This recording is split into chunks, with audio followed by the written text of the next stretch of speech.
pendidikan agama Buddha dan budi pekerti secara online.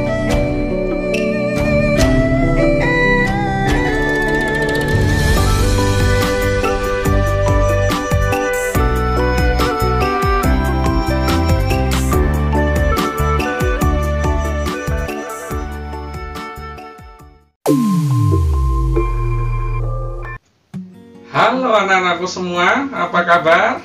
Nah, semoga kita semua hari ini sehat-sehat selalu. Semoga kita hari ini terberkahi banyak rezeki ya. Yang paling penting orang itu adalah sehat. Kalau badannya sehat, pasti kita bisa melakukan aktivitas apapun.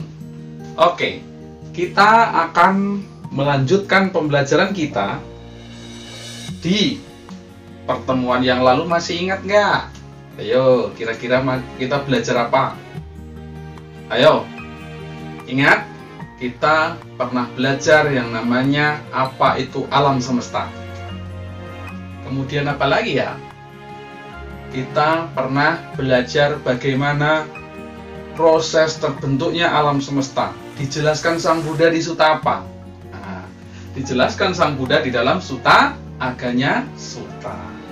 Oke, pada kesempatan hari ini, pada pertemuan hari ini, Bapak akan melanjutkan materinya, yaitu tentang bagaimana alam semesta ini bisa hancur. Ya, bisa, kalau bahasa lain orang mengatakan itu yang namanya kiamat. Nah, apakah di dalam agama Buddha juga ada kiamat?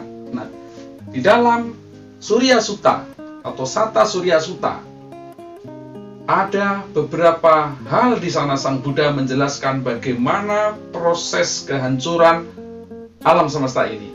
Jadi ada beberapa tahap-tahap bagaimana alam semesta ini hancur. Ya, itu ditandai oleh beberapa hal. Nanti supaya Anda jelas, maka simak video pembelajaran ini dengan penuh perhatian. Selamat menyaksikan. Oke, anak-anakku semua, ternyata tanda-tanda atau proses kehancuran bumi ini ada 3 hal. Ya. Yang pertama disebabkan oleh karena adanya api. Kemudian yang selanjutnya disebabkan karena adanya air. Kemudian yang selanjutnya disebabkan karena angin. Ya. Jadi ada 3, karena api, karena angin, karena air. Di dalam kitab Anuttara Nikaya dalam Satta Kanipata, di sana diuraikan proses kehancuran bumi itu ditandai yang pertama dari proses terjadinya kemarau yang sangat panjang. Tidak ada hujan, ya, kemarau yang panjang dan suasananya sangat panas. Kita aja kalau di sini ya panasnya udah 1 bulan aja, udah ngeri kali ya, naiknya sampai berapa derajat Celcius. Ini sampai berbulan-bulan sampai bertahun-tahun nggak ada hujan, ngeri kali ya. Jadi itu tandanya ada musim kemarau yang sangat panjang. Anakku semua, tadi udah diuraikan bahwa tidak ada hujan, ya, tidak ada hujan yang beratus-ratus tahun. Saya bayangkan bagaimana itu ya rasanya gitu ya, beratus-ratus tahun nggak ada hujan. Kemudian apa yang terjadi?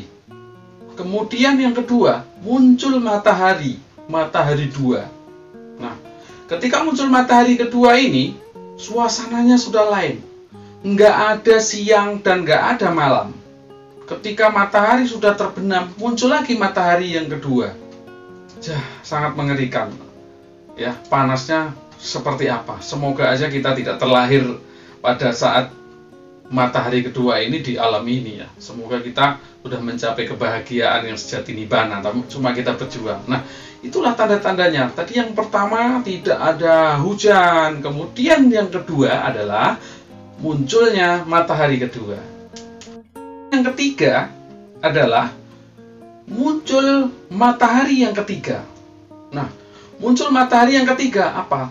Tanda-tandanya Sungai Gangga, Sungai Musi mungkin kalau di Indonesia ya, sungai-sungai yang besar ada di dunia bahkan itu mulai surut, ya, mulai tidak ada airnya.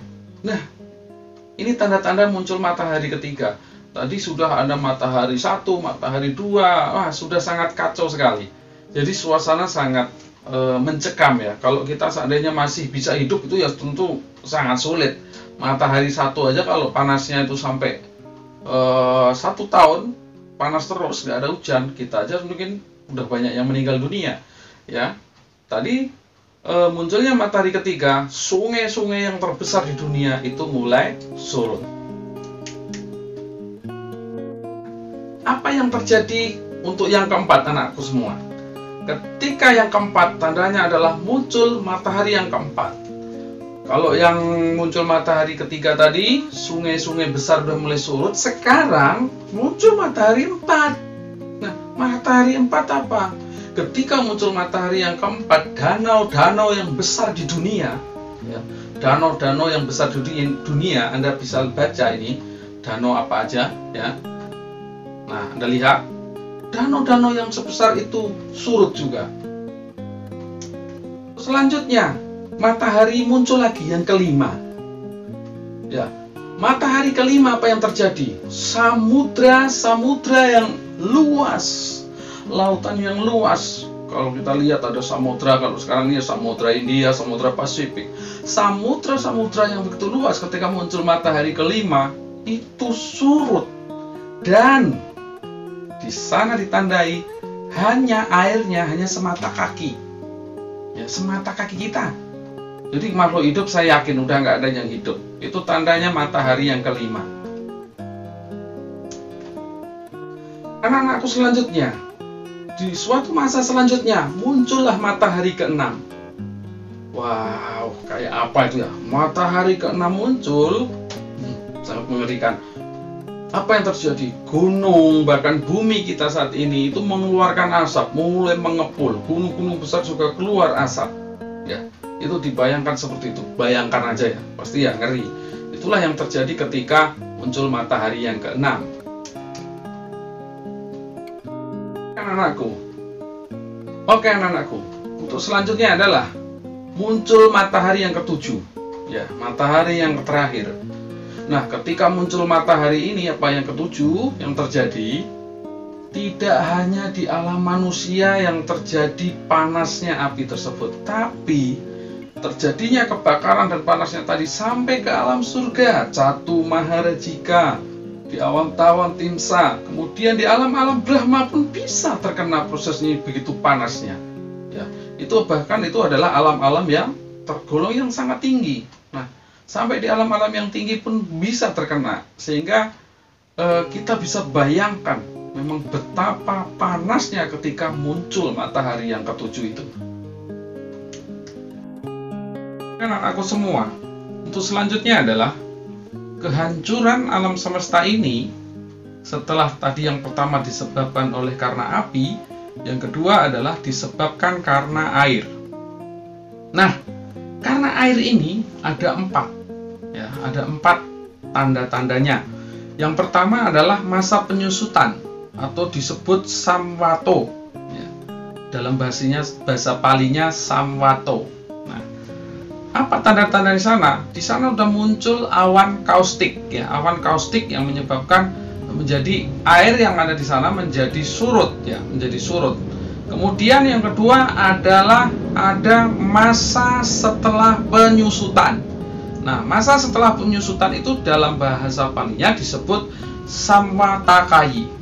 Ya, samvatakayi ini, ya, tanda-tandanya adalah surut air kaustik tadi sampai menyebabkan menyirami daripada 100 miliar sistem tata surya. Ya, 100 miliar sistem tata surya. Tidak hanya satu sistem, tapi 100 miliar. Ya. Kemudian tanda yang ketiga adalah ada masa pengembangan. Nah, masa pengembangan itu ya masa berubah kembali, yang disebut dengan bahasa Palinya adalah wiwato. Ya, wiwato di sana itu diawali dengan adanya munculnya bulan dan matahari. Ya. Kemudian yang keempat adalah masa setelah ekspansi atau wiwatayi, bahasa Palinya wiwatayi. Nah, di sana tandanya adalah munculnya bulan dan matahari sampai munculnya awan kehancuran. Nah, itu tadi adalah anak-anakku semua adalah hancurnya alam semesta yang disebabkan karena air. Tadi udah ada Bapak jelaskan sebab kehancuran alam semesta karena api, kemudian karena air, kemudian yang ketiga adalah karena angin. Nah, di sana ditandai dengan apa? Tiba-tiba ada suatu kejadian, prosesnya luar biasa, angin yang datang begitu kencang, kemudian sampai menerbangkan debu-debu yang ada di alam semesta ini, kemudian kerikil-kerikil juga terbang, kemudian batu-batu besar juga ikut terbang, dan kemudian pohon-pohon yang ada di bumi ini juga ikut terbang. Hancur semua, dibawa terbang ke angkasa sana, dan kemudian sampai hancur lenyap, tidak nampak sekali. Nah, itulah anak-anakku kehancuran alam semesta yang dapat Bapak uraikan pada kesempatan hari ini, yaitu yang pertama adalah hancurnya alam semesta karena api, yang kedua karena air, kemudian yang ketiga adalah karena angin. Nah, kemudian apa yang dapat kita pahami setelah Bapak menguraikan tadi tentang proses kehancuran alam semesta, ya, karena api, karena angin, karena air, dan lain sebagainya. Nah, bagaimana saat ini untuk perenungan kita sebagai umat Buddha?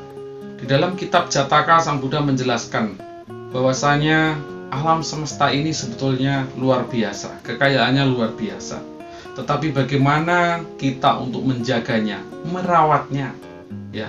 Kita tidak boleh mengembangkan keserakahan, tapi bagaimana kita ikut menjaga alam ini supaya tetap asri, ya? Kita bisa menanam pepohonan, ya, di alam ini ketika sudah banyak pohon-pohon yang nggak ada, kita bersama-sama untuk berusaha reboisasi, menanam pohon kembali. Pak, sulit itu Pak, nah itu kan di hutan-hutan sana. Oke lah, langkah yang mudah sebagai seorang pelajar, ya, kita pertama boleh latihan di rumah, ya, dengan menanam bunga, dengan merawat bunga. Mungkin ya rumah saya di ruko Pak, bagaimana menanam bunga? Nah, sekarang ini sudah serba canggih. Ya, di atas ruko aja masih bisa ditanami, ya. Di atas ruko bisa ditanami pohon. Nanamnya apa? Itu cor Pak. Nah, ya bukan cornya yang ditanam, ya. Tetapi bagaimana kita misalnya bisa sediain pot, ya. Kita buat pot kecil atau pot besar, ya, untuk pohon-pohon di sana supaya apa?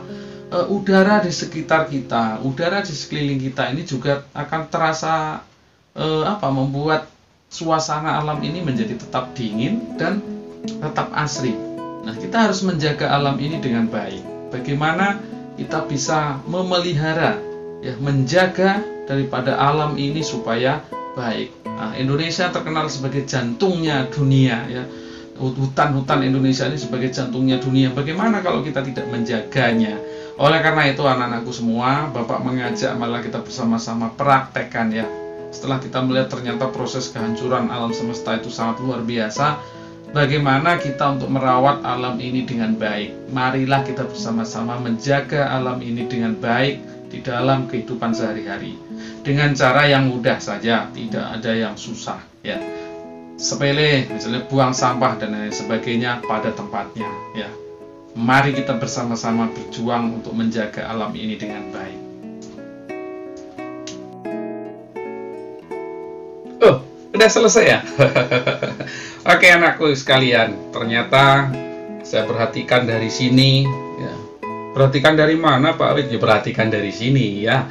Ternyata kalian menyimak dengan sungguh-sungguh dan luar biasa kalian, ya, punya motivasi yang luar biasa. Oke, tadi kalian sudah simak bagaimana proses terjadinya kehancuran bumi menurut Sata Surya Sutta. Nah, jadi kalian ingat-ingat, ya, kalian ingat-ingat ada beberapa hal-hal yang penting di sana tadi, yaitu apa tadi? Ada hancurnya bumi ketika mulai muncul matahari 2, ada matahari 3, matahari 4, kemudian sampai matahari 7. Nah, itu adalah materi-materi yang sangat penting.